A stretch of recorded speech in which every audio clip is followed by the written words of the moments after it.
Bonjour, c'est Ursule encore. On est le 30 octobre 2020. Alors, je viens sur la trompette ce matin encore et je viens proclamer le retour de notre Seigneur Jésus-Christ. Amen. Soyez bénis. Que sa grâce puisse être notre lot en ce jour et qu'on puisse trouver du temps, suffisamment du temps, assez du temps et encore du temps pour venir dans sa présence. Amen. Parce que ce n'est que dans une relation d'intimité, une relation de proximité avec notre Seigneur que nous pourrons avoir le cœur paisible et nous en sortir dans les temps où nous sommes. Amen. Alors, j'espère que tu vois tout ce qui se passe, que tes yeux sont assez ouverts à tout ce qui se passe autour de toi. Et s'ils ne le sont pas, continue de prier afin que Dieu puisse te faire réaliser le temps dans lequel nous sommes. Amen. Alors, nous sommes dans le temps où le Seigneur est en train d'assembler ses enfants. Alors, on est vraiment sommés par notre Seigneur, amen, de nous apprêter, de peur de rester ou bien d'être coupés, amen, de la grâce.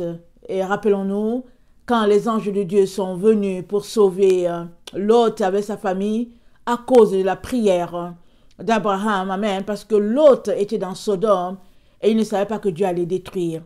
Tellement il était saoulé par tous les péchés qui se passaient là, de telle sorte qu'il était devenu aveugle, il était endormi spirituellement. Alors Abraham a intercédé, et il n'y avait pas eu le nombre de personnes que Abraham a demandé au Père. Néanmoins, les anges sont allés là-bas pour sauver Lot, le faire sortir de là, parce que, rappelons-nous, dans Genèse, il a dû se séparer de son oncle et il a pris la partie là où il y avait, le gazon était vert, où il y avait vraiment de la verdure, où tout, ça avait frappé les yeux de l'autre, ont été séduits par tout ce qu'il voyait. Et il a pris ce côté-là et il a laissé la partie où il n'y avait rien pour son oncle. Amen. Alors c'est comme ça que Lot s'est séparé de son oncle Abraham parce que les bergers se chicanaient tout le temps. Amen. Alors Lot est parti de son bord et Abraham est resté. Et Dieu a béni Abraham. Toujours est-il que Lot, là où il est parti, en tout cas la cité, c'était Sodome et Gomorrhe. Amen. Et il était pris dans tout leur attrait à la chair. Et c'est Abraham qui a intercédé pour lui. Abraham l'a fait sortir de là. Lui, il dormait. Spirituellement, il dormait. Il n'avait pas idée du temps dans lequel il était. Alors c'est pareil pour nous aujourd'hui. Il y a plusieurs personnes qui dorment copieusement. Amen, ils dorment. Ne leur dites pas qu'on est dans la fin de notre génération, notre époque. Amen, ne leur dites pas ça. Ne leur dites pas qu'on est dans le temps où le millénium sera établi sur cette terre. Ne leur dites pas ça. Surtout qu'ils croient à leurs différentes autorités et ils espèrent qu'ils auront un avenir meilleur. Amen. Alors ils sont là, perdus dans l'illusion, dans les mensonges des médias, dans les mensonges des différents leaders politiques, espérant un meilleur avenir pour eux et pour leurs enfants. Amen. Mais moi je viens te dire, amen, je viens t'encourager à te préparer. Prépare-toi à la rencontre de ton Seigneur. Amen. De telle sorte que si le Seigneur venait te prendre avant, que tu sois prêt. Ça, c'est au moins la moindre des choses. Parce qu'il y a des gens qui disent, oui, je n'ai pas la preuve que c'est maintenant qu'il vient. Mais anyway, il faut que tu te prépares. Que ce soit maintenant qu'il vienne ou pas, tu as besoin d'être prêt à tous les jours parce que tu peux partir à tout moment. Amen. Sachant que la vie ne nous appartient pas. Ça appartient à Dieu. Alors, la sagesse veut qu'on se prépare. Peu importe le temps ou bien peu importe le timing. Mais là, nous sommes dans le timing où nous allons voir notre glorieux Seigneur Jésus-Christ venir ravir son épouse. Amen. Et l'épouse de Christ, ce n'est pas malheureusement tout cela qui s'appelle chrétien, tout cela qui côtoie la dénomination, ceux qui ont donné leur vie à Jésus. Non, c'est pas eux l'épouse de Christ. Amen. Alors si toi-même, là, tu mènes une vie de chrétien clopin, ou bien tu es un chrétien au fait de dimanche, et puis tu aimes bien tes péchés, sache que tu ne fais pas partie de l'épouse de Christ. L'épouse de Christ, c'est décrit dans Apocalypse 19, 20, 21, 22, lis tout cela, hein, tu vas savoir qui est l'épouse de Christ. Et c'est dit que l'épouse s'est préparée. Amen. Je pense que c'est Apocalypse 19, à partir du verset 5, 6, comme ça, jusqu'en descendant. Hein, l'épouse s'est préparée. Et il lui a été donné de se vêtir de fin lin. Et puis, le fin lin, c'est les œuvres des saints. Amen. Alors, il y a les œuvres matérielles, dans le sens que tu bénis les autres. Amen. Il y a aussi les œuvres spirituelles, dans le sens que tu te dépouilles toi-même. Amen. Et en te dépouillant, tu acquiers. Amen. Tu acquiers des bénédictions spirituelles qui vont aider dans l'avancement du règne de Christ. Alors, nous sommes appelés à nous préparer. Amen. D'une manière ou d'une autre.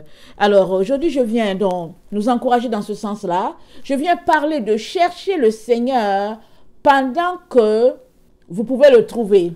Amen. Cherchons le Seigneur pendant qu'on peut le trouver. Parce qu'il arrivera un moment où on le cherchera, il ne sera plus là. Amen. Ça fait partie, amen, des différents messages que le Seigneur nous a mis dans la Bible. Parce que partout, quand tu lis l'Ancien Testament, comme le Nouveau, à un moment donné, on va tout simplement se rendre compte que Dieu n'est plus là. Dieu n'est plus là. Alors que au moment où il criait, il annonçait, il disait aux gens de se repentir, les gens faisaient à leur tête. Et vint un moment où Dieu a exercé le jugement. Et quand Dieu se met à exercer le jugement, c'est fini. Tu as beau crier, il a décidé que c'est ça, et puis ben voilà. Donc, allons-y lire Ésaïe 55, le verset 6, et c'est là que j'ai tiré le titre de notre exhortation de ce matin. Amen. Alors, Ésaïe 55, le verset 6, ça dit, cherchez l'Éternel pendant qu'il se trouve. Invoquez-le invoquez-le tandis qu'il est prêt. Amen. Que le méchant abandonne sa voie et l'homme d'iniquité ses pensées. Qu'il retourne à l'Éternel qui aura pitié de lui, à notre Dieu qui ne se lasse pas de pardonner. Car mes péchés ne sont pas vos pensées. Non, pardon. Car mes pensées ne sont pas vos pensées. Excusez, Dieu, il ne pêche pas. Car mes pensées ne sont pas vos pensées. Et vos voix ne sont pas mes voix, dit l'Éternel. Autant les cieux sont élevés au-dessus de la terre, autant mes voix sont élevées au-dessus de vos voix, et mes pensées au-dessus de vos pensées. Amen. Alors, il y a un temps où on trouve l'Éternel, ou un temps où on ne le trouve pas. Et ce temps où il est disponible, c'est maintenant. Et il est très important. La sagesse veut que on puisse le chercher là où ses oreilles sont grands ouverts. Amen. Où il est là, en train d'écouter. Attendons, on va lire rapidement Apocalypse 8. On l'a déjà lu plus d'une fois ces derniers temps. Alors, dans Apocalypse 8, c'est dit que quand le septième sceau, quand notre Seigneur ouvrit le septième sceau, il eut dans le ciel un silence d'environ une demi-heure. Nous savons tous que dans le ciel, il n'y a pas de silence. Hein. Le ciel, là, c'est la louange continuelle à notre Dieu. Amen. Béni soit ce Dieu-là. C'est la louange. Les gens sont toujours en train de louer Dieu, en train de célébrer, en train de dire « Oh, gloire à Dieu !» Et puis, mais ça nous dit ici qu'il y a eu 30 minutes de silence. Alors, c'est dû à quoi? Alors, ici, au verset 4, ça nous parle le verset 3, ça nous parle de l'autel d'or, là où il y avait les cornes. C'est l'autel avec les cornes. Amen. L'endroit où Dieu reçoit les prières. Amen. Où c'est offert des prières et puis aussi des parfums. Alors, on nous dit que il y avait l'encensoir d'or et il y avait beaucoup de parfums qui étaient offerts avec les prières des saints. Amen. C'est là où nous sommes là. C'est le moment où tu dois te mettre à prier parce que Dieu a les oreilles bien ouvertes pour nous entendre nos supplications, entendre déverser devant lui notre misère spirituelle. Et il viendra, c'est dit, invoquer l'Éternel, chercher l'Éternel pendant qu'il se trouve, invoquez-le tandis qu'il est prêt. Que le méchant abandonne sa voie et l'homme d'iniquité ses pensées. Maintenant, tu peux faire comme toutes ces personnes intellectuelles-là, qui se croient arrivées, qui croient qu'elles ont l'affaire, elles connaissent et tout. Et puis finalement, elles vont se dire, mais je n'ai rien à me reprocher. Amen. Beaucoup d'enfants de Dieu n'ont rien à se reprocher. Quand ils se regardent là, ils se voient dans le miroir, ils voient qu'ils n'ont rien à se reprocher. Ils sont bien, ils sont beaux, ils ont une belle carrière, ils aiment le Seigneur, ils donnent leur dîme, alors ils sont de bons chefs de famille, organisés, bien disciplinés, alors ils n'ont rien à se reprocher. Ne viens pas leur dire qu'il faut qu'ils se repentent, ou bien qu'ils pratiquent la repentance. Ils vont te dire, se repentir de quoi? Ils vont te dire ça, se repentir de quoi? Je ne me reproche rien, l'esprit ne me reproche rien, ils vont te dire ça. Mais pour que l'Esprit de Dieu commence à te montrer toutes ces choses-là cachées en toi que tu ne réalises pas que ce sont des péchés, il faut que tu sois humble. Il faut que tu viennes dans l'humilité, le cœur brisé, le cœur contrit, que tu viennes désireux de connaître ce Dieu-là et de te repentir devant lui. Amen. En simple serviteur, en simple créature de Dieu. Mais si tu viens avec tes gros sabots, comme certains, tu peux être sûr que tu vas rencontrer un mur devant toi. Ce sera le mur, c'est tout simplement cela. Parce que Dieu, c'est avec le cœur qu'on le touche. On ne le touche pas avec l'intellect. On ne le touche pas avec cette tête-là. En train de raisonner toujours, on ne touche pas Dieu avec ça. Alors si tu veux toucher Dieu, viens, le cœur brisé et contrit. Viens à ce moment-là où il a les yeux tournés vers ses enfants de la terre, en train d'écouter, et c'est silencieux. C'est combien de minutes? 30 minutes au ciel, c'est combien? Je ne sais pas. Est-ce que c'est des années ici sur notre terre? Je ne sais pas. Mais c'est silencieux. Dieu est en train d'écouter. Amen. Alors, si on regardait rapidement Malachie.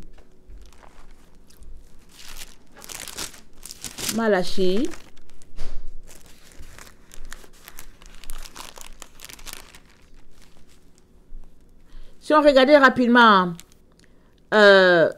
Malachie 3, le verset 16 c'est dit, « Alors ceux qui craignent l'Éternel se parlèrent l'un à l'autre. L'Éternel fut attentif et il écouta. Et un livre de souvenirs fut écrit devant lui, pour ceux qui craignent l'Éternel et qui honorent son nom. Ils seront à moi, dit l'Éternel des armées. Ils m'appartiendront au jour que je prépare.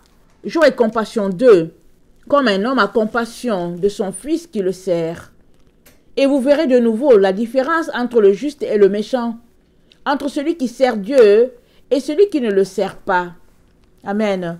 On est vraiment dans ce temps-là où les enfants de Dieu, ceux-là qui craignent Dieu, sont en train de se parler entre eux, soit sur Internet, comme ça, que je suis en train d'apporter une exhortation. Je suis en train de vous parler. Amen. Et puis, ils s'encouragent en train de se dire, c'est le temps.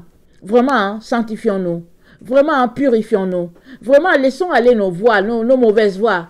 Tournons-nous vers Dieu. Retournons vers le Dieu de notre salut. Ils se parlent entre eux. Et qu'est-ce que c'est dit? C'est dit, l'Éternel fut attentif. Et il écouta. Alors, nous sommes dans le temps où Dieu est attentif. Il écoute tout ce qu'on est en train de dire, nos prières de repentance, ou bien notre moquerie, ou bien notre désinvolture. Dieu, il écoute et il regarde. Et pour ceux-là qui craignent son nom, c'est-à-dire que ceux-là qui ont décidé de marcher sur les commandements de Dieu, qui ont décidé de faire et de l'Ancien Testament et du Nouveau Testament leur livre, amen, ils n'ont pas juste choisi certains versets et puis ils ont dit non, tout le livre-là, on a décidé de le suivre, amen. Ceux-là qui ont décidé de faire du sabbat, vraiment le sabbat tel que l'Éternel l'a déclaré, l'a établi, amen, Dieu dit, ceux-là, ils seront à moi, dit l'Éternel, j'aurai compassion d'eux, ils m'appartiendront au jour que je prépare. Alors, quel est le jour que l'Éternel prépare? C'est ce grand jour-là, ce jour terrible-là, tant annoncé, c'est ce jour-là que Dieu est en train de préparer. Et il a dit, il y a un groupe qui sera à lui, et je prie que tu fasses partie de ce groupe-là qui sera à Dieu. Et c'est tout un groupe, ceux-là qui craignent l'Éternel. Amen. Je prie vraiment que tu fasses partie de ce groupe-là, mais il faut que tu comprennes que il est temps que tu te mettes à chercher Dieu. Pendant qu'il se trouve, pendant qu'il est là en train d'écouter, en train de savoir qu'est-ce que tu décides de faire dans ce temps-là où tout nous montre que les choses ont changé. Amen. Si toi là, tu es sur cette terre, et j'imagine que tu es sur cette terre, si tu m'écoutes, et que tu dis que tu ne sais pas que les choses ont changé, il y a un problème. Parce que depuis l'avènement du Covid, le monde a changé et il ne sera plus pareil. On ne va plus retourner au temps où on était comme avant. Alors le monde a changé. Alors tout nous montre que, tout nous annonce des grands événements à venir. Et il est important qu'on puisse se préparer et puis aussi préparer les nôtres. Et cela nécessite que tu sois à la brèche pour prier pour toi-même, pour prier pour les tiens, pour prier pour tout cela que tu connais, afin que notre Dieu puisse sauver le plus grand nombre. Il a besoin de tes prières. Il en a besoin. Ne dis pas que peut être ma prière parmi, en tout cas, ou bien avec tous ces problèmes-là. Il y a tant de problèmes que qu'est-ce que ma prière peut bien faire. Mais ta prière va faire la différence. C'est une goutte parmi toutes les prières, mais c'est beaucoup. Parce que Dieu recueille chaque goutte. C'est dit qu'il recueille nos larmes dans son outre. Ça veut dire que chaque fois que tu as versé une larme, Dieu l'a recueillie. À combien plus forte raison, quand tu as prié ou bien quand tu auras prié pour les autres, à combien plus forte raison, Dieu prendra ta prière et la mettra dans son outre et en tiendra compte pour le salut de l'humanité. Amen. Donc, nous sommes appelés à nous approcher de Dieu et il s'approchera de nous. Alors, Jacques 4, le verset 8 à 10 nous dit, « Approchez-vous de Dieu et il s'approchera de vous. Nettoyez vos mains pécheurs, purifiez vos cœurs, hommes irrésolus. Sentez votre misère, soyez dans le deuil et dans les larmes, que votre rire se change en deuil et votre joie en tristesse. Humiliez-vous devant le Seigneur et il vous élèvera. » Amen. Il y a un autre passage qui dit que Dieu résiste aux orgueilleux, mais il fait grâce aux humbles. Et ici, Jacques nous dit de nous humilier devant le Seigneur. Alors souvent, même juste dans notre attitude, on peut venir dans une attitude très désinvolte devant Dieu. La Bible dit, quand tu viens devant Dieu, là, ne te hâte pas de parler. Il y a des gens qui viennent avec leur liste d'épicerie. Ils viennent, oh merci Seigneur, merci, voilà ce que j'aimerais. Et puis ils balancent leur liste devant le Seigneur. Je veux ceci, je veux cela, je veux ceci, je veux cela. Et puis, oh merci Seigneur, amen. Et ils sont partis. Voilà. Mais c'est pas comme ça qu'on entre dans la présence de Dieu. Tu viens devant ce Dieu-là parce que tu as besoin de lui. Amen. Tu as besoin de Dieu. Dieu, il t'a créé. Amen. Et tu as besoin de connecter à ton Créateur. Tu as besoin tout simplement de venir lui dire que tu l'aimes. Tu as tout simplement besoin de venir tout simplement t'asseoir devant lui ou te mettre à genoux devant lui. Juste pour sentir le battement de son cœur, son pouls. Juste cela. Et puis connecter à ce qu'il aimerait de plus en cette journée. Peut-être qu'il te dira, oriente tes prières vers telle personne. Peut-être te dira-t-il, oriente tes prières vers tel autre. Peut-être te dira-t-il, lève-toi, va aider telle personne à tel endroit. Mais il faut que tu viennes pour entendre ce Dieu-là. Et si tu ne viens pas, tu ne l'entendras pas. Maintenant, tu peux dire, ah oui, je viens, mais je n'entends rien, mais continue de venir. Et puis lis ta Bible, parce que Dieu se trouve dans la Bible. La Bible, c'est la parole de Dieu. Alors, il y en a qui veulent passer outre, amen, la barrière. Ils veulent venir tout de suite, ils veulent que Dieu leur parle et tout ça. Mais nous savons tous que nous sommes des êtres pécheurs, n'est-ce pas? Alors, Dieu ne réside pas là où il y a le mal, là où il y a le péché. Qu'est-ce qu'on vient de lire tout à l'heure? Il a dit, on a lu dans Ésaïe 55, il a dit que le méchant se détourne de sa voie et qu'il se mette à chercher l'Éternel. Alors souvent, c'est la méchanceté, c'est les ténèbres, amen, qui nous empêche de voir ce Dieu-là ou bien de connecter à ce Dieu-là. Parce que la méchanceté, c'est une zone d'ombre. Amen. Et Dieu est lumière. Amen. Alors, il suffit juste de nous mettre dans les dispositions qui plaisent à Dieu pour pouvoir finalement se mettre à l'entendre. Et ça, c'est à nous de nous approcher. Et il s'approchera de nous. Pourquoi?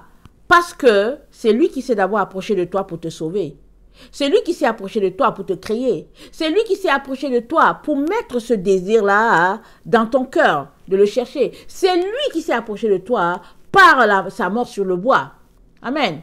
Alors, la moindre des choses, amen, aujourd'hui, c'est que ce soit toi maintenant qui viens t'approcher de lui, au lieu que tu restes là encore en attendant que Dieu vienne, je ne sais pas, faire des courbettes devant toi. Ce n'est pas à Dieu de faire les courbettes devant nous. Amen. Alors, Il est aussi très important qu'on soit des personnes promptes à obéir. Jacques 1, le verset 19 nous dit ceci. Jacques 1, verset 19, ça nous dit « Sachez-le, mes frères, bien-aimés, ainsi que tout homme soit prompt à écouter, lent à parler, lent à se mettre en colère, car la colère de l'homme n'accomplit pas la justice de Dieu. » Amen. Il faut qu'on soit, sachez-le, frère, ainsi que tout homme soit prompt à écouter. On doit écouter. Et quand tu écoutes, tu te mets à faire ce que Dieu a dit. Parce que quand tu écoutes, ça veut dire d'écouter avec une oreille qui va exécuter. C'est ça que ça veut dire écouter. Tu n'écoutes pas juste pour le plaisir d'écouter et puis tu te lèves et tu t'en vas. Non, non, non. Écouter, ça veut dire prêter attention à ce que Dieu est en train de dire et de mettre cela en application. Et ça, c'est important. Alors souvent, Dieu nous dit quelque chose et puis on est là, on traîne. J'ai déjà entendu plusieurs fois qu'il dit « Ah ouais, ça fait longtemps que Dieu me parle de ceci, mais je n'ai pas encore fait. » Mais tu ne le crains pas. C'est pas compliqué. Si Dieu t'a dit de faire quelque chose et puis tu dis ça fait longtemps qu'il te l'a dit et tu n'as pas encore fait, c'est parce que tu ne le crains pas. C'est parce qu'il n'est pas l'autorité finale dans ta vie. C'est pas compliqué. Mais tu peux régler ça. Amen. Tu peux régler ça. Retourner à ce qu'il t'a dit et être désormais une personne qui soit prompte à obéir. Amen. La véritable obéissance commence par ranger nos pensées. Nous avons besoin de ranger nos pensées. Parce que les actes que nous posons découlent de nos pensées. Amen. Les comportements, tout ça, ça dépend, ça découle de nos pensées. Alors souvent, nous avons des pensées erronées. Et il suffit de changer notre schéma de pensée. Souvent, on pense d'une manière et on continue toujours de poser les mêmes actions. Il suffit de changer cette manière de penser-là et les actions vont suivre. Alors nous avons besoin d'aligner nos pensées aux pensées de notre Seigneur. 2 Corinthiens 10, le verset 5. 2 Corinthiens 10, le verset 5, ça nous dit ceci. Nous renversons les raisonnements et toute hauteur qui s'élève contre la connaissance de Dieu et nous amenons toute pensée captive à l'obéissance de Christ.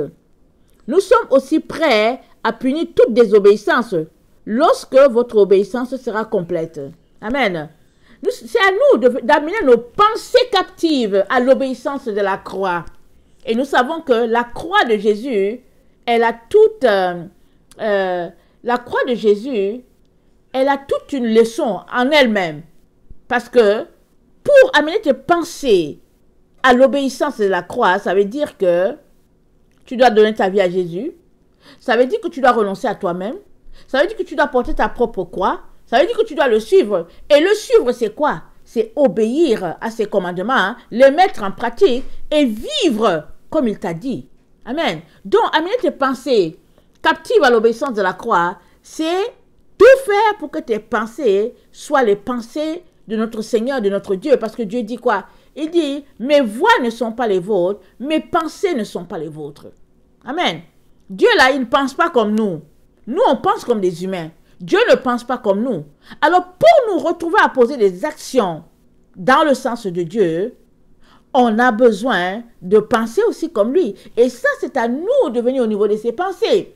Et pour cela, nous avons besoin de lire notre Bible. Amen. Pour savoir comment Dieu pense. Alors, je pense que j'ai déjà fait une vidéo dans laquelle j'ai dit, si tu veux connaître quelqu'un, tu l'étudies. Si tu veux connaître Jésus, tu prends les 4 évangiles. Tu les lis parce que Jésus, c'est lui qui les a apportés. Les disciples ont relaté ce que Jésus a fait. Alors, en les lisant, tu seras imprégné du caractère de Christ et tu auras une idée de la personne.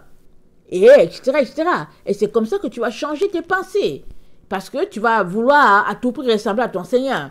Mais maintenant, si tu ne lis pas, tu ne sais pas ce qu'il a fait, et puis tu viens, tu pries 5-10 minutes, tu conviens avec moi que 5-10 minutes, ça ne va pas transformer en être une personne.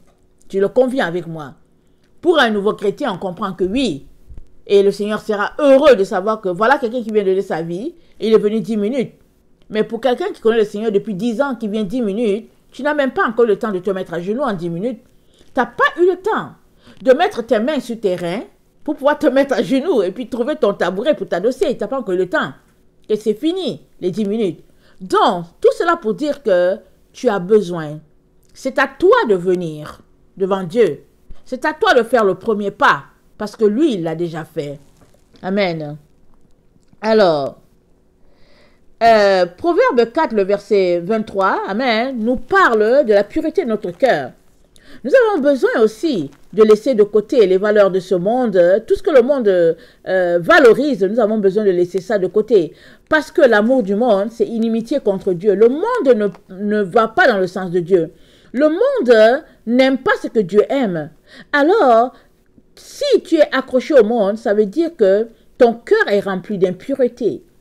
Et tu as besoin de le garder pur. Et cela nécessite que tu fasses des choix judicieux, amen, pour garder ce cœur-là pur.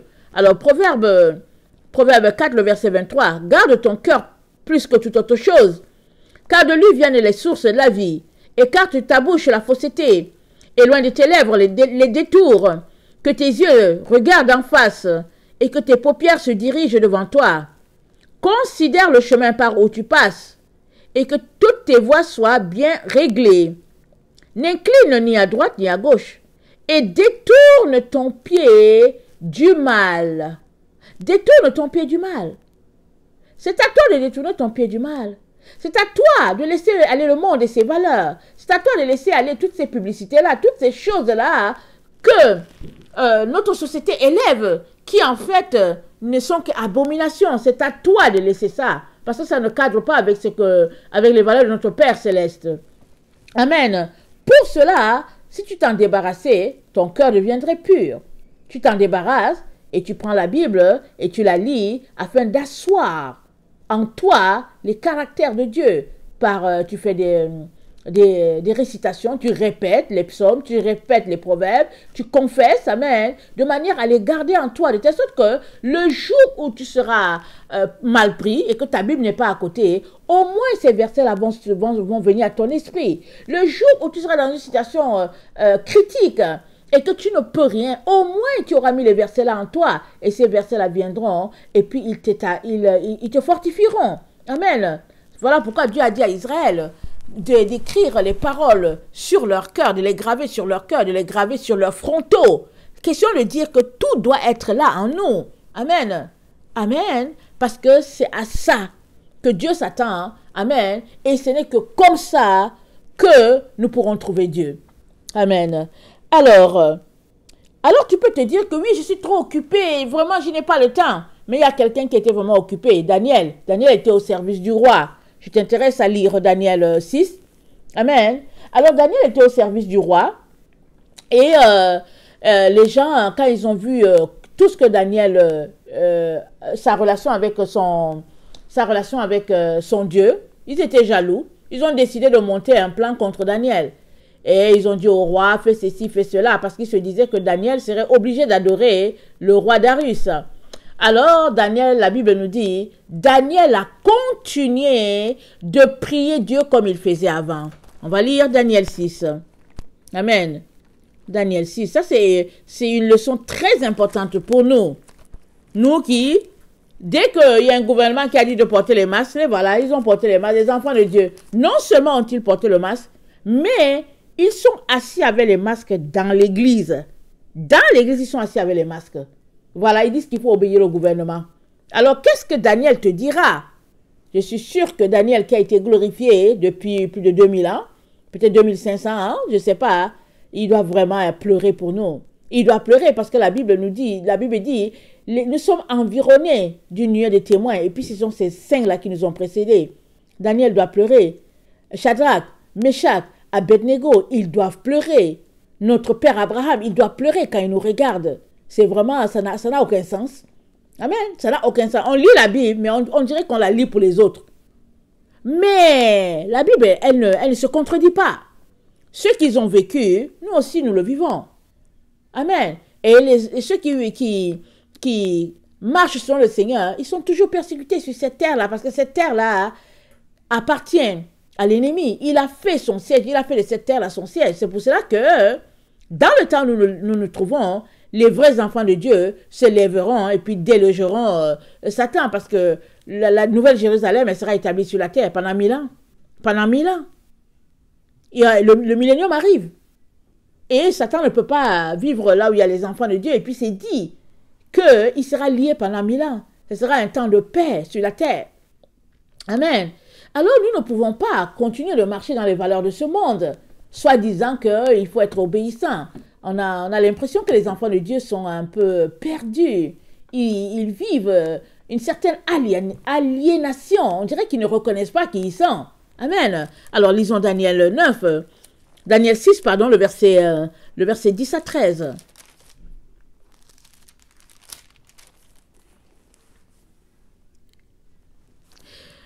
Là-dessus, le roi Darius écrivit le décret de la défense. Lorsque Daniel sut que le décret était écrit, il se retira dans sa maison, où les fenêtres de la chambre supérieure étaient ouvertes dans la direction de Jérusalem, et 3 fois le jour, il se mettait à genoux. Il priait et louait son Dieu comme il le faisait auparavant. Alléluia Seigneur. Que c'est rafraîchissant, quel baume. 3 fois par jour, il priait le Seigneur, il s'est mis à genoux, il priait le Seigneur. Comment? Comme il le faisait auparavant. Toi, qu'est-ce qui te déstabilise? Qu'est-ce qui t'a déstabilisé pour que, là où tu es là, tu sois incapable de continuer de prier ton Seigneur comme tu le faisais auparavant, sans le masque? Sans le masque. Qui t'a demandé de porter le masque? Il y a un seul endroit, je ne connais pas toute la Bible, où je sais qu'il y a eu une recommandation pour les femmes de porter le voile quand elles prophétisent ou bien quand elles prient. À cause de la présence des anges, ça veut dire que pendant que je suis en train d'enseigner, les anges sont là autour de moi. Amen, les anges sont là. Peut-être que je ne les vois pas, Dieu n'ouvre pas mes yeux et tout. Ils sont là. À cause de leur présence, je suis appelée à porter le voile. Et je vais vous dire une chose, depuis que j'ai commencé à prêcher en ligne, il n'y a pas un seul jour où je n'ai pas eu mon voile. Il n'y a pas un seul jour. Quand je viens, je suis voilée. Et le Seigneur le sait. Vous ne me voyez pas, mais Dieu me voit parce qu'il est très important que cette parole, je puisse mettre la parole en application. Il est très important que les anges se réjouissent. Amen. Pendant que je suis en train d'apporter la parole de Dieu. Amen. Et quand il est arrivé une fois où j'avais oublié mon voile, j'ai tout de suite trouvé quelque chose là où je devais commencer à prêcher pour mettre sur ma tête. Il fallait que je le couvre. Il faut que je couvre ma tête. Amen. Parce que j'aime mon Dieu, parce que je veux obéir, et puis parce que aussi les anges sont là et je veux qu'ils soient aussi contents. Amen. C'est une question d'amour envers son Dieu. Amen. Aujourd'hui, les femmes, elles aiment marcher, elles veulent voir leurs cheveux, elles vont chez le coiffeur, et quand elles arrivent, bon, il faut que tu regardes et tout, mais ça, c'est la séduction. Mais ne leur parle pas, hein. Quand tu leur dis que c'est la séduction, hein, elles vont dans leur cœur, là, elles sont, contre toi, mais c'est de la séduction. Tu veux que je fasse quoi avec tes cheveux? D'ailleurs, ça me dit rien, tes cheveux. Tu veux que je fasse quoi avec? Et encore, Dieu lui-même, il te dit, cache ça. Maintenant, autre chose. Non seulement elles s'en vont chez le coiffeur, elles découpent leurs cheveux, elles font tout ce qu'elles veulent là, sur leurs cheveux. Mais pire, elles mettent un colorant là-dessus pour enlever la blancheur de leurs cheveux. Amen. La couronne que Dieu leur a donnée. Parce que la Bible dit que les cheveux blancs, c'est la couronne. Alors, certains enlèvent leur couronne. D'autres, ils enlèvent leur naturel. Amen. Si leurs cheveux étaient bruns, alors ils l'enlèvent, ils le mettent bleu ou bien vert, peu importe. Et ils sont là, pensant qu'au fait, c'est beau. Mais au fait, ils sont là dans la séduction, la plus totale. Mais ils se disent, il ne faut pas exagérer quand même, il ne faut pas exagérer. Dieu n'a rien contre l'apparence extérieure, etc., etc. Mais rappelle-toi, qu'est-ce que Jésus a dit aux pharisiens? Il a dit, vous êtes des sépulcres blanchis. Qu'est-ce qu'il est en train de dire? Il dit, l'extérieur est beau, mais l'intérieur, là, il faut nettoyer. Et nous, à notre temps, on nous dit, c'est pas grave pour l'extérieur. Pourvu que l'intérieur soit bien. Mais je te dis une chose. Si l'intérieur était bien, tu n'allais pas aller colorer tes cheveux. C'est parce que l'intérieur n'est pas bien que tu allais les colorer. Parce que tes pensées ne sont pas les pensées de Dieu. Amen. Regarde bien, réfléchis comme ça. Tes pensées ne sont pas les pensées de Dieu. C'est pourquoi tu t'es levé, tu allais mettre des mèches dessus. Et puis tes mèches, la fabriquées là-bas, dans la mer, là, avec les mamies Wata et puis tout ça là. Tu portes les choses de la sirène sur toi. Tu ne sais pas, tu es là. Et puis tes boucles d'oreilles et puis tous tes colliers là. Tu sais d'où ça vient? Et puis tes human hair là, qui ont été sacrifiés aux dieux des hindous et puis des Krishna, je ne sais pas dans quelle partie de la terre là. Ces cheveux-là qu'on a ramassés. Et puis encore, ces cheveux-là qu'on a ramassés chez les coiffeurs. Amen. Tu es allé pour couper tes cheveux. Ils ont ramassé tes cheveux, ils sont allés les vendre quelque part. Ils en ont fait quelque chose. Il y a une grande industrie de mode qui fonctionne avec ces affaires-là. Alors, ils ramassent ça, ils font des perruques, des postiches, ils font toutes sortes d'histoires. Et puis, toi, tu mets ça sur tes cheveux. Et puis, tu es content. Tu es contente. Tu te dis que, au fait, tu es branché. Quand même, quand tu te regardes, tu te trouves belle. Amen. Mais je te dis une chose. Tu es belle pour le monde. Tu n'es pas belle pour ton Jésus. Alléluia. Tu n'es pas belle pour ton Jésus. Si tu veux être belle pour ton Jésus, sois tel qui t'a créé. Et puis, mets ton voile si tu es une femme quand tu viens devant lui. Et puis, c'est même très important de mettre le voile même quand tu sors. Je vais te dire pourquoi. Laisse-moi te dire. Quand tu sors là, est-ce que tu es habillé de telle sorte que personne ne te regarde? Es-tu habillé de telle sorte que les gens se détournent de toi? Quand les gens se détournent de toi, c'est alors que Dieu apprécie. Ça, je vais te dire. C'est parce que Dieu apprécie, ils n'ont rien à voir. Vous savez que dès qu'ils regardent les femmes musulmanes là, ouf, en tout cas, ils se détournent, ils ne veulent pas regarder les femmes musulmanes. Vous savez pourquoi? Parce qu'elles sont bien habillées. Elles sont couvertes, il n'y a que le visage là qui te montre que c'est une femme. Sinon, tout le reste là, elles sont bien habillées jusqu'en bas. Allez, il n'y a rien à voir. Amen. Et on se rappelle que dans notre pays, et puis dans les pays occidentaux, en France, et puis tout ça, au Canada, etc., il y a eu un débat houleux sur le chador, sur le voile. Il y a eu un débat, les gens, en tout cas c'était grave, les gens insultaient les musulmans et tout. Mais aujourd'hui, on donne raison à qui? On donne raison à la femme musulmane, parce que porter le masque, c'est pire que porter un chador. Amen. Et on a honte, non? On a voulu donner une leçon à ces personnes-là qui portaient leur chador, leur voile, en fonction de leur foi, s'il vous plaît. Et elles étaient bien dedans et elles obéissaient. Elles trouvent que c'est comme ça que Dieu aimerait qu'elles soient vêtues. Et puis, ça les regarde. Ça, c'est leur relation avec leur Dieu. Et les médias, les gouvernements, ils ont voulu parler, et puis tout ça, ils ont dit bon, etc., que ce n'est pas bien et tout. Mais aujourd'hui, on est pire, on est pire. Parce que quand tu sors de ta voiture, tu regardes quelqu'un, tu ne sais pas si c'est une personne ou si c'est un animal. Tu regardes, tu dis, ouh là là. Alors, les masques, là, c'est quoi? C'est l'image de l'animal. Quand tu portes ton masque, là, regarde-toi devant le miroir. Tu ressembles à un animal. Tu es pire que la femme musulmane qui portait son chador, qui le porte. Elle a le droit de porter de son habit. Mais ils nous ont fait croire que ce n'était pas bien et tout ça. Et aujourd'hui, où est-ce qu'ils nous ont conduits? Ils nous conduisent à être des animaux. On est là, on marche là. Et regardez les gens marcher. C'est pathétique. Surtout les personnes en âge avancé. C'est vraiment pathétique. Et tu les regardes, tu te dis, mais pourquoi ce fardeau-là? Pourquoi mettre sur les gens un fardeau? Leur demandant de porter le masque même dehors. Tu vois, les gens, ils marchent, ils sont dehors. Dehors, hein? Ils ont le masque. J'ai dit, mais écoutez, mettez-vous à l'aise, prenez de l'air, respirez le bon air, mais ils portent le masque. Pourquoi? Parce que, ils ont voulu avoir une autorité sur leur vie, leur autorité qui leur dit de porter le masque. Amen. C'est ça qu'ils ont voulu, c'est leur choix. Mais moi, je viens t'intéresser à sortir de toutes ces affaires-là. Fais tout simplement ce que Dieu te dit. Si tu te mets à faire ce que Dieu te dit, tu ne vas pas pencher vers les valeurs de ce monde et tu ne vas pas te mettre à obéir à des gens qui sont les agents de Satan. Nos autorités là, ils prêtent allégeance à Satan. C'est des gens qui ne connaissent pas Dieu. Ils ne connaissent pas Dieu. Alors que veux-tu qu'ils te disent? Ils te disent ce que leur Dieu leur dit de faire. Amen. Alors, nous sommes dans un temps où Satan, dans un dernier effort de se faire adorer par les enfants de Dieu, essaie d'imposer une règle par ses différents agents en disant aux gens de porter le masque. Parce que quand tu portes le masque, tu adores Satan. Tu adores Satan. Parce que Dieu ne t'a pas créé avec le masque. Alors pourquoi tu le portes? Réfléchis, tu le portes pourquoi? Parce qu'une autorité, quelle autorité?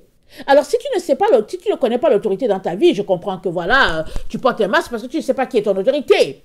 Mais à partir du moment où tu connais ton autorité, alors, ton autorité t'a pas dit de porter le masque. Et l'autorité, c'est Dieu, l'Éternel des armées célestes. Béni soit le nom de ce Dieu-là. Et je viens t'encourager à lui être obéissant. Amen. Et pendant que tu lui obéis, tu es en train de le chercher. Amen. Et il va te le rendre bien. Il va se révéler à toi. Et tu sauras que tu es vraiment son enfant. Parce que la Bible dit que là, la différence sera faite entre les méchants et les bons, entre ceux qui craignent l'Éternel et ceux qui ne craignent pas l'Éternel. C'est ça que Dieu a dit, on l'a lu dans Malachie. Amen. Et dans Ésaïe 55, on a lu tout à l'heure qu'il était important que le méchant se détourne de ses voies. Alors, si tu choisis le port du masque, tu es en train de choisir la voie du méchant. Et tu ne te retrouveras pas devant Dieu. Je préfère te le dire. Peut-être qu'à ton niveau, c'est rien, ce n'est qu'un masque. Mais devant Dieu, c'est très, très important. C'est très important.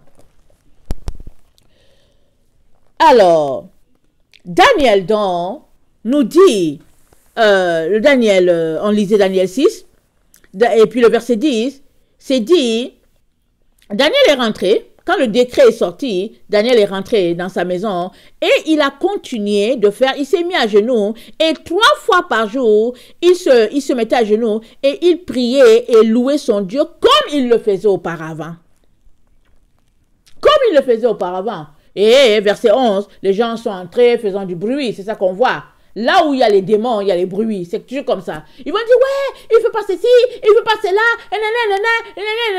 mais depuis quand ta relation avec Dieu a quelque chose à voir avec les règles du gouvernement? Depuis quand? Depuis quand? Alors tu as besoin de comprendre que ces hommes-là qui veulent te soumettre à leurs règles, te soumettent pour l'enfer. C'est ça que tu dois comprendre. Tu dois réaliser cela parce que c'est question de gagner de territoire, le gain de territoire. Alors ils sont en train de te gagner pour l'enfer. Mais si toi, tu penses que tu es citoyen du ciel, tu dois continuer d'être ambassadeur du ciel sur cette terre. Alors au ciel, on ne porte pas de masque. Comment peux-tu porter le masque sur cette terre? Il n'y en a pas de masque au ciel. Il n'y en a pas. Alors, tu continues d'être ambassadeur, comme tu le faisais avant. Comme Daniel, qui faisait les choses comme il faisait avant, malgré le décret. Ils sont venus, ils l'ont jeté dans la fosse au lion, mais Dieu l'a délivré. Et même, le roi n'a pas dormi la nuit. Amen, parce qu'il savait que Daniel était un homme juste, il n'a pas dormi. Mais à cause de son honneur, amen, de roi, les gens lui ont dit, ah, en tout cas tu es roi, tu as fait sortir le décret, il faut que tu le fasses.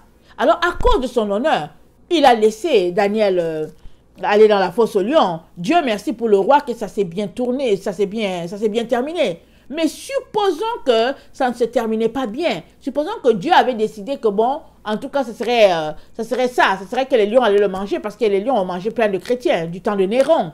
Amen. Et c'est pas parce qu'ils étaient pires que Daniel ou bien qu'ils étaient meilleurs ou bien que Daniel était meilleur que eux. Non, c'est question de qu'est-ce que Dieu décide de faire dans une situation de détresse, comme dans notre temps. Hein? Amen. Quand on lit Apocalypse 13, c'est dit que notre génération a été livrée, amen, à... Attendez, on va le lire rapidement pour que vous puissiez l'avoir à l'esprit. Apocalypse 13.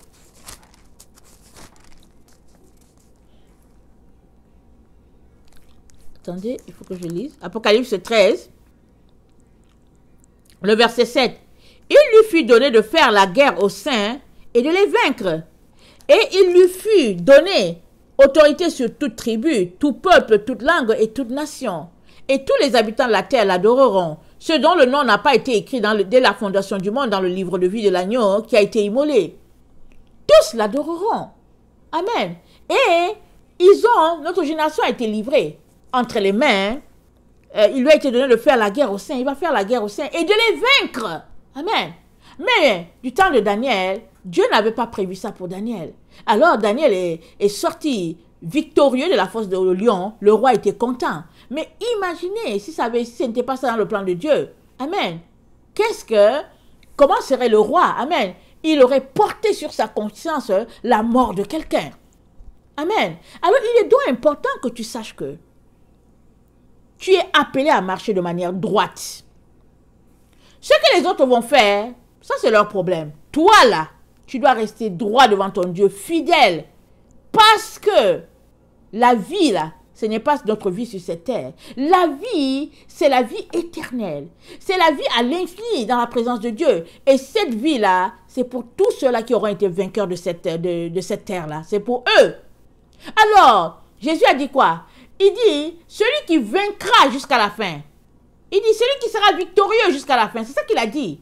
À celui qui sera vainqueur. Il est question d'être vainqueur. Il est question de persévérer jusqu'à la fin. Il n'est pas question de dire tout simplement qu'on est chrétien, ou bien qu'on donne notre dîme, ou bien qu'on sert notre église. Il est question de persévérer jusqu'à la fin. Ça, tu dois le comprendre. Et à partir de là, tu te prépares en cherchant l'Éternel, pendant qu'il se trouve, s'il te plaît.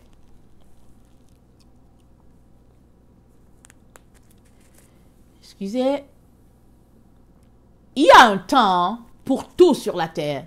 Ecclésiaste 3 nous dit ça, il y a un temps pour tout. Et nous sommes dans le temps où nous devons chercher l'Éternel. Alors, je te laisse chercher Ecclésiaste 3, le verset 1 à 15. C'est une bonne lecture. Amen. Nous sommes dans le temps où nous devons chercher le Seigneur. Nous ne sommes pas dans le temps où nous devons nous balader les mains dans les poches et puis comme si on n'avait rien à faire. Et puis, on s'en va sur Internet, on surfe et puis on s'en va là. Non, non, non. C'est le temps de laisser tout ça de côté et de venir chercher Dieu. C'est le temps de t'humilier devant ton Dieu. Prier pour toi, prier pour ta famille. C'est ce temps-là. Ce Dieu-là, il est bon, n'est-ce pas? Et il nous donne un temps.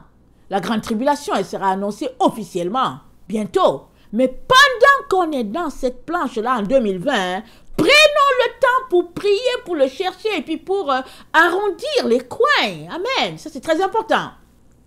Amen.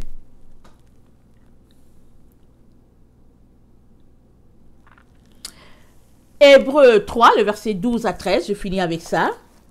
Hébreux 3, le verset 12 à 13. Excusez-moi. Ça dit ceci. Prenez garde, frères, que quelqu'un de vous n'ait un cœur mauvais et incrédule au point de se détourner du Dieu vivant. Mais exhortez-vous les uns les autres chaque jour, aussi longtemps qu'on peut dire aujourd'hui, afin qu'aucun de vous ne s'endurcisse par la séduction du péché. Le péché peut nous endurcir. Amen. Alors tu pêches aujourd'hui, tu vois que ce que tu as fait, c'est pas correct. Tu te dis, bon, que c'est juste un petit mensonge.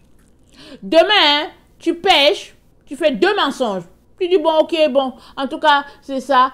Après demain, tu t'en vas, tu piques du chewing-gum dans un dépanneur. Voilà, tu ne fais qu'accumuler tes péchés. Mais au lieu de te repentir, tu continues là-dedans. Ou bien, tu atteins du voyoutisme. Tu vois en ligne, hein, et puis au lieu de chercher les messages qui vont t'exhorter, tu t'en vas. En tout cas, il y a tout sur Internet, il y a tout. Tu es atteint du voyoutisme, personne ne te voit, mais Dieu te voit. Alors, vas-tu continuer dans cette pratique nébuleuse, ou bien vas-tu venir devant Dieu pour dire, Seigneur, viens à mon secours. Et généralement, ce n'est pas parce que tu viens en disant, viens à mon secours que la chose va partir. Ça prend souvent de jeûner. Amen. Ça prend de mortifier, amen, son âme devant Dieu. Ça prend cela. Et mortifier son âme, c'est souvent de se priver de nourriture, venir pleurer, le supplier, et une grâce t'est accordée d'en haut. C'est comme un miracle qui vient ôter l'attrait de ce péché-là dans ta vie. Mais si toi, tu ne veux pas te sacrifier, tout ce que tu veux, c'est maintenant, génération micro-ondes, et puis tout ça et tout, tu risques longtemps de rester dans ce péché-là. Et ça sera comme une spirale dans ta vie, et tu n'en sortiras pas. Amen. Et le Seigneur veut que tu t'en sortes, que tu sortes de là. C'est pourquoi aujourd'hui encore, il vient t'exhorter en te disant, cherche-moi. Cherche-moi, l'Éternel est là. Et il n'attend que ça. Il est là. On dit, pendant qu'il est là, pendant qu'il se laisse trouver, cherchons-le là, maintenant. Amen. Alors que le Seigneur bénisse sa parole. Alors, si tu es quelqu'un qui ne connaît pas le Seigneur, je viens te dire que il y a un seul chemin, une seule vérité, une seule vie. Amen. Ça, c'est un sujet de beaucoup de débats dans notre siècle. Mais ce n'est que vérité que je te dis. Alors, ce n'est pas dans Mahomet que la vérité se trouve, ni dans Bouddha, ni dans Confucius, ni ton argent, ni ton or, ni ta belle maison. Ce n'est pas là-dedans. Ni dans ta voiture. Non, non, non. Ni dans le fait que tu penses que tu es beau, tu es arrivé. Non, c'est pas là. Le salut se trouve en Jésus. Jésus, le Fils de Dieu. Le pont entre Dieu et les hommes. Il est descendu. Il est venu nous révéler le Père. Et il est donc important qu'on puisse s'arrêter, nous détourner de notre vie. Amen. Et épouser la sienne. En lui disant, en l'invitant à être notre ami, en l'invitant dans notre cœur, il viendra et il fera de toi son enfant. Amen. Et je viens t'encourager vraiment à faire cela afin que la grâce de Dieu te soit donnée, de pouvoir échapper à tout ce qui est en train de se passer sur cette terre. Amen. Que le Seigneur bénisse sa parole. Je vous aime beaucoup. Et Dieu davantage. Maranatha. Jésus revient. Soyez bénis. Amen. Amen.